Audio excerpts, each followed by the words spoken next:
High standards are often misunderstood.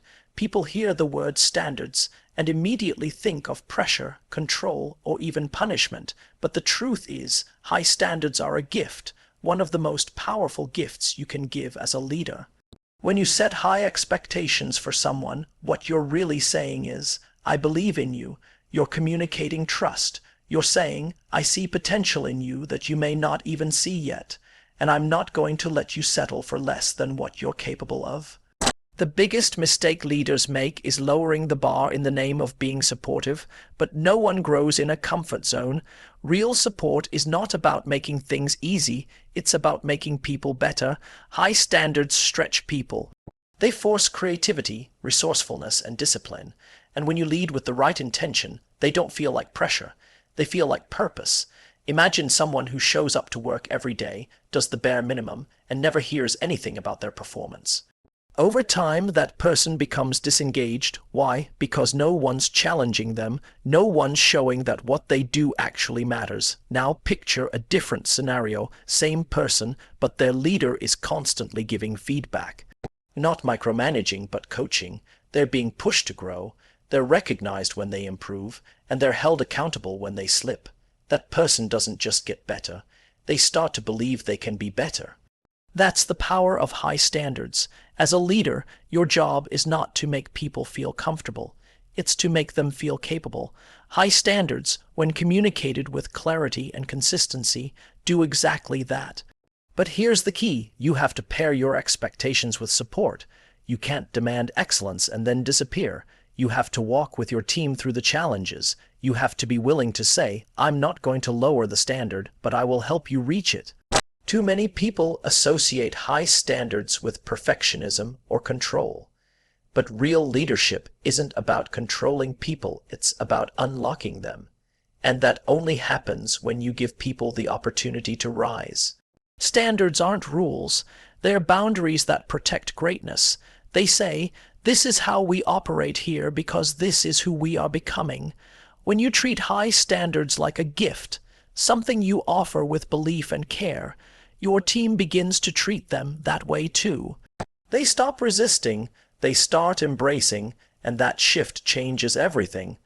Productivity increases, communication improves, and culture strengthens, not because you eased up, but because you called people up. And when people feel called to something higher, they respond in powerful ways. Deep care in leadership is often mistaken for being soft, passive, or overly emotional. But true real, lasting, transformative care is one of the most strategic things a leader can bring to the table. It's not about coddling people. It's not about lowering expectations to keep everyone comfortable. Deep care is about making the choice to invest in your people in a way that drives both their growth and the growth of the organization. When you care deeply about your team, you don't avoid hard conversations. You initiate them. You don't let someone underperform because you're afraid to hurt their feelings. You lean in, you sit down. You get honest. You talk about what's not working and what needs to improve. Not because you want to control them, but because you believe in what they're capable of. That is care. Too many leaders confuse being nice with being kind. Being nice avoids conflict. Being kind tells the truth. And kindness is strategic because it moves people forward. If you're afraid to hold someone accountable, if you're avoiding feedback because it feels uncomfortable, you're not helping them. You're holding them back. Real care says, I'm going to tell you what you need to hear, not just what you want to hear. Strategic care is rooted in clarity. Your team should never be confused about what success looks like. They should know where they stand, what's expected, and how to grow. That's leadership, that's care, and it has to be intentional. You don't accidentally care about someone in a way that supports their success. It takes time, it takes effort, it takes attention, it also takes consistency. Anyone can show up on their best day with words of encouragement, but deep care is tested when things aren't going well, when someone's struggling, when mistakes are made, when the pressure is on. That's when care becomes a choice. You choose to stay present. You choose to keep leading. You choose to believe in the long game of people development. Caring deeply doesn't mean you lower your standards. It means you raise your support. You challenge and champion at the same time. You say, I'm not letting you off the hook, and I'm not letting you go it alone. That balance of truth and empathy, of drive and support, that's what creates trust. And trust is the foundation of performance. At the end of the day, deep care isn't a feeling, it's a system. It shows up in your one-on-one meetings, it's in your feedback loops, it's in how you recognize people and how you redirect them. It's not an accessory to leadership, it's the engine behind it. When people feel truly cared for, they bring more of themselves to the work. They take risks, they grow, they stay, not because you made it easy, but because you made it matter. That is the strategic power of deep care. There's a dangerous myth in leadership that says you have to choose, focus on performance or focus on people, as if caring about results means you can't care about the human beings achieving them. But the truth is, performance and people are not opposites. They are completely connected. You don't get high performance without your people, and your people don't grow unless they're being pushed toward meaningful performance. When leaders treat these two as separate, the entire organization suffers. You end up with either a culture that's so performance-driven it burns people out, or one that's so people-pleasing it lowers expectations and breeds complacency. Neither works. One creates exhaustion, the other mediocrity. But when you align both, when your leadership shows people that their growth is tied to their performance, you create a culture where people thrive and results follow. People want to perform, they want to be challenged, they want to win, but they want to know that while they're working hard, they're also being seen, supported, and developed.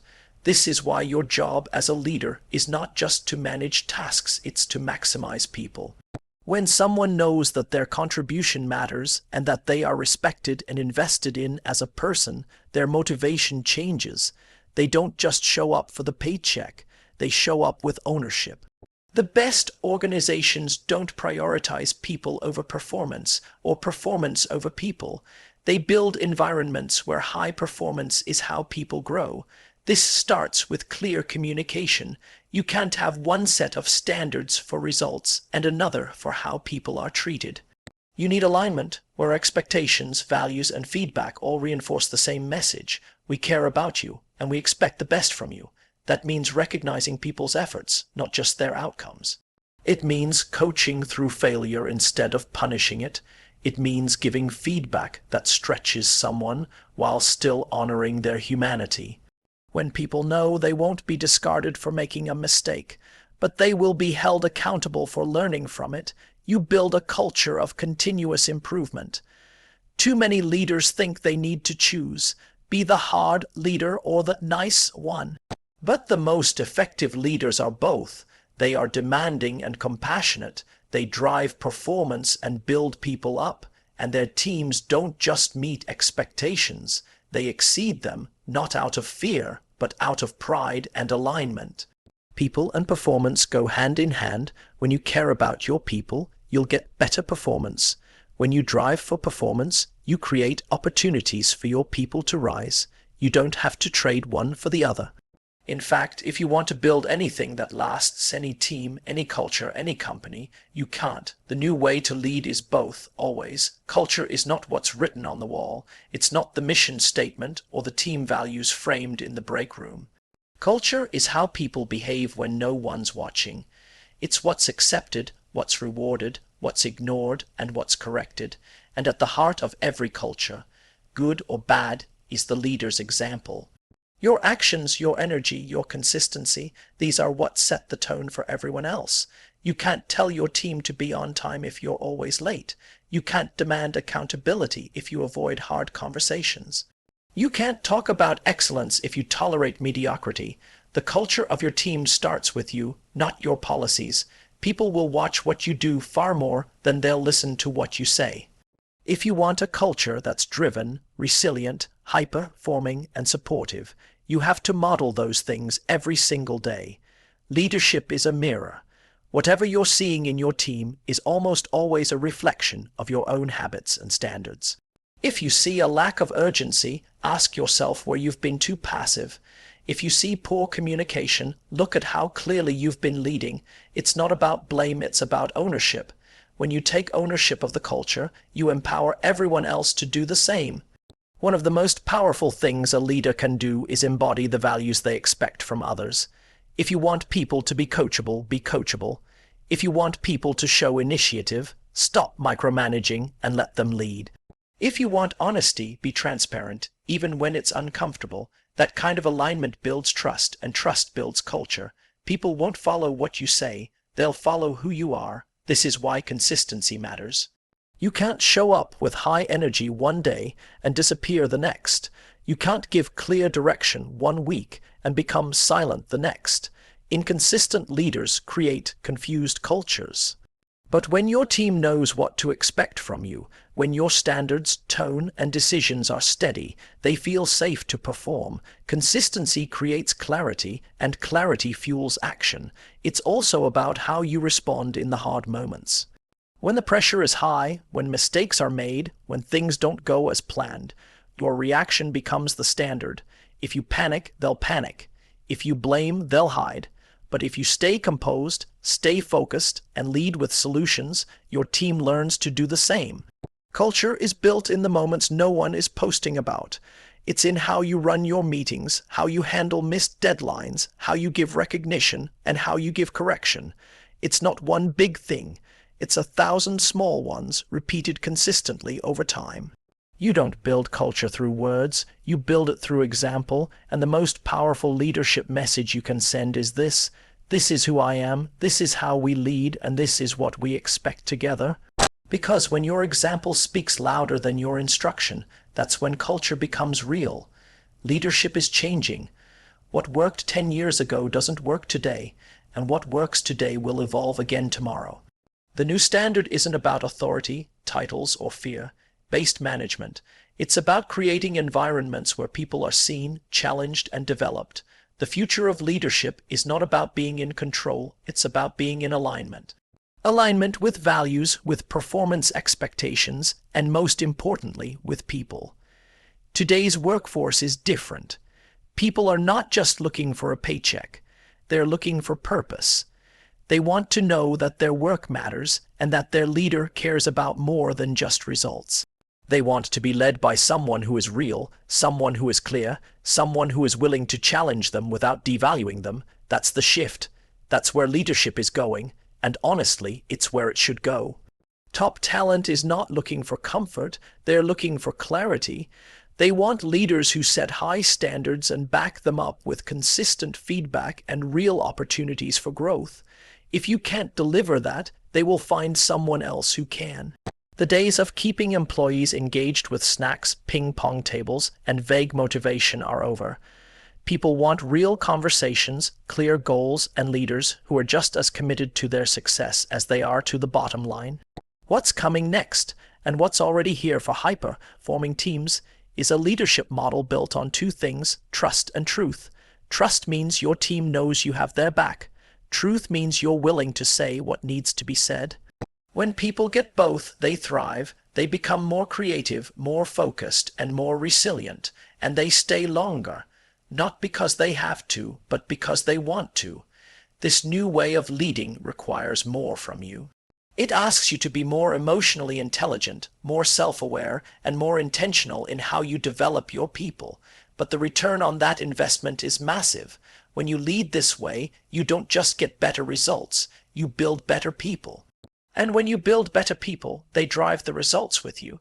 It also means embracing discomfort. Growth is uncomfortable for you and for your team, but discomfort is the signal that something new is being built. The future of leadership doesn't avoid hard things, it leans into them, and in doing so, it earns respect, loyalty, and impact. This is not a trend, it's not a buzzword, it's the way forward.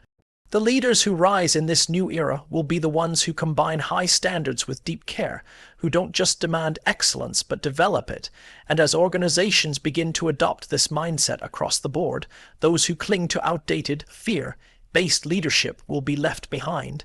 The future of leadership isn't about being the boss. It's about building the kind of culture where everyone leads, where excellence is expected, growth is supported, and people matter as much as results. That's not just where we're headed, it's where the best are already leading.